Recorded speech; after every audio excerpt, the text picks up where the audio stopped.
Halo teman-teman semua, apa kabar? Kembali lagi bersama saya Dian, dan di video kali ini kita mau membahas tentang window dressing. Kalau kalian penasaran, stay tune terus di video ini ya. Jika menurut kalian video ini bermanfaat, jangan lupa untuk like, share, dan subscribe. Jika ada pertanyaan, nanti kita bisa diskusi di kolom komentar. Nah teman-teman, sudah familiar dengan istilah window dressing belum? Sudah? Belum? Nah, pada dasarnya bulan Desember, teman-teman, di Desember ini identik dengan fenomena window dressing. Window dressing ini menjadi kunci cuan dan kinerja portofolio manajer investasi loh teman-teman. Jadi si manajer investasi ini melakukan sesuatu yang unik untuk meningkatkan kinerja portofolionya. Seperti apa? Nah, biasanya memang aktivitas ini dilakukan di akhir tahun. Nah, window dressing ini apa sih teman-teman? Ada yang tahu? Sudah tahu definisinya? Window dressing ini pada dasarnya mengacu pada strategi dari manajer investasi. Ya, dari sini ya, manajer investasi. Nah, apa strateginya? Strategi dari manajer investasi ini dilakukan untuk meningkatkan kinerja portofolionya sebelum disajikan ke klien atau pemegang saham. Nah, para manajer investasi ini nantinya akan masuk secara besar-besaran di penghujung tahun ke saham-saham top holding agar harganya naik sehingga portofolio manajer terlihat bagus. Begitu teman-teman. Nah teman-teman, kita bikin 3 poin ya teman-teman untuk men-summarize atau meringkas definisi dari window dressing ini. Window dressing ini pada dasarnya sering dilakukan pada akhir tahun atau pada bulan Desember, atau juga bisa dilakukan pada akhir kuartal teman-teman. Nah jadi kalau misalkan teman-teman perhatikan, biasanya di bulan Desember ini harga-harga saham itu bakal naik karena aktivitas dari window dressing ini. Ini D ya teman-teman ya, maafkan ya tulisannya agak ya beginilah ya. Ini N ya teman-teman, bukan W ataupun bukan M. Terus kenapa melakukan hal tersebut gitu ya? Pada dasarnya manajer investasi ini melakukan window dressing untuk meningkatkan kinerja portofolionya teman-teman. Jadi biar nanti portofolionya itu terlihat kinclong gitu. Nah, bagaimana caranya? Nah, para manajer investasi ini akan masuk secara besar-besaran di penghujung tahun ke saham-saham top holding ya, top holding ya teman-teman, agar harga saham-saham top holding ini nanti akan naik dan kinerja portofolio manajer investasi akan terlihat bersinar ya, atau kinclong teman-teman nih. Ini saya buatkan star teman-teman atau bintang. Secara historis sendiri, IHSG ya, IHSG atau JKSE kalau misalkan dalam bahasa Inggris, atau Jakarta Stock Exchange, setiap bulan Desember teman-teman, setiap bulan Desember ini dia selalu positif loh. Ya, jadi pada dasarnya secara historis IHSG ini selalu mencatatkan kinerja positif sejak tahun 2002 sampai dengan tahun lalu teman-teman, yaitu 2021. Kalau 2022 gimana? Nah 2022 kita belum bisa record ya, karena sekarang masih running ya, atau kira-kira kalau misalkan kita tarik ya sekitar 20 tahun ya teman-teman, sekitar 20 tahun selalu mencatatkan kinerja yang positif. Nah IHSG tidak pernah jatuh loh teman-teman, tidak pernah jatuh atau tidak pernah negatif ke zona merah selama bulan Desember selama 20 tahun terakhir ya. Kita lihat nanti apakah ada perbedaan atau enggak ya, mudah-mudahan sama ya, jadi kita bisa belajar dari data historis yang lalu. Nah teman-teman, kira-kira berapa sih return tertinggi dan juga return terendah dan juga nilai tengahnya teman-teman? Nah return tertinggi pada window dressing di bulan Desember itu terjadi pada bulan Desember di tahun 2003 ya. Ini terjadi di tahun 2003 dengan return atau kenaikan return sebesar 12,12%.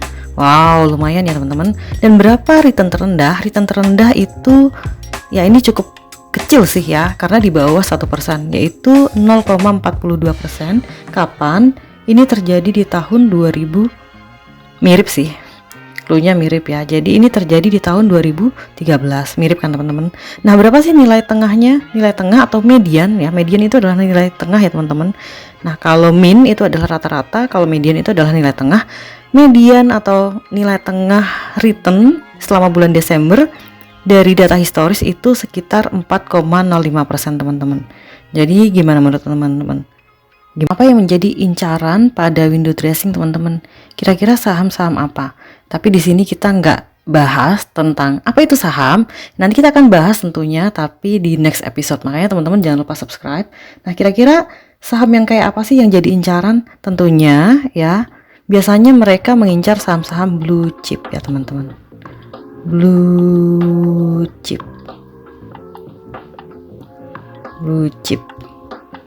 Makanya saya pakai warna biru.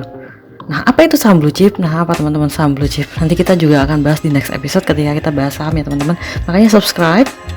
Terus gimana cara ngelihatnya? Kalau misalkan teman-teman tertarik untuk melihat saham blue chip ataupun saham incaran para manajer investasi ini, teman-teman bisa cek ya. Bisa cek pada konstituen indeks IDX 30 teman-teman. Ya, teman-teman bisa cek beberapa saham blue chip yang memang jadi incaran para manajer investasi ini pada konstituen indeks IDX 30. Nah, seperti apa listnya, terus siapa aja, pada dasarnya memang selalu diperbarui ya teman-teman. Maaf belibet ya, biasa teman-teman. Nah, ini pada dasarnya selalu diperbarui ya. Nanti kita akan share juga saham-saham apa yang memang selalu jadi langganan di IDX 30 ya. Makanya teman-teman jangan lupa subscribe. Terus apa lagi teman-teman?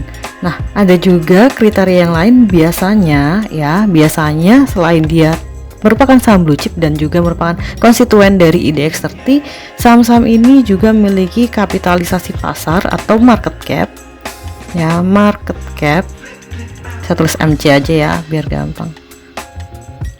Ini saya coret, jadi memiliki market cap di atas gini ya teman-teman, di atas 100 triliun rupiah. Wow, ini market capnya pasti gede banget. Nah, apa aja contohnya? Nanti kita kasih contoh 10 saham blue chip yang market capnya itu di atas 10 triliun. Nanti biar teman-teman cek juga.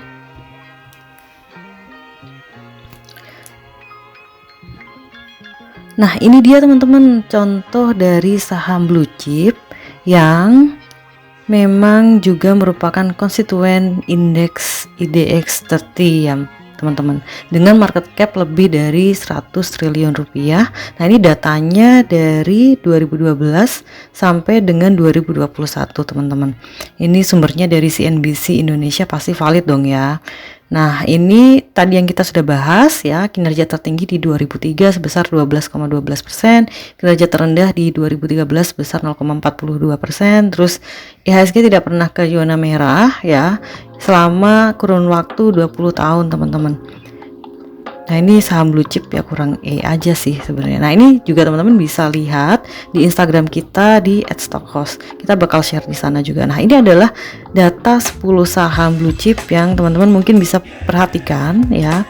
Nah, di sini ada beberapa saham ya dengan kode emitennya TLKM, BPJA, BBRI, ASI, UNTR ya, BMRI, BBNI, ICBB, EMTK dan juga ADRO.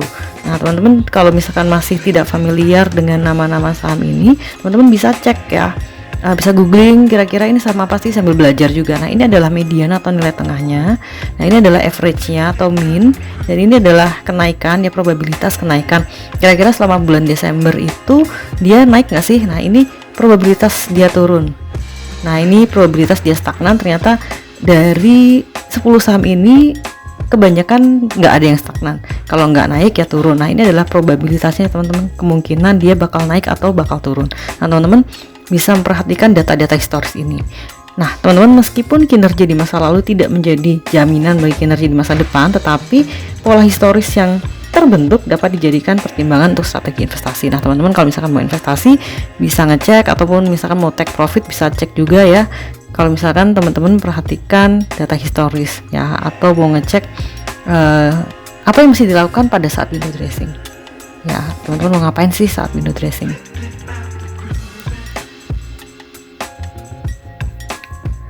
Nah, itu tadi pembahasan kita mengenai window dressing ya teman-teman. Gimana nih menurut teman-teman? Kalau menurut teman-teman video ini bermanfaat, jangan lupa untuk like, share, dan juga subscribe. Nanti kalau misalkan teman-teman ada pertanyaan, kita diskusi di kolom komentar ya teman-teman. Semoga bermanfaat. See ya, thank you.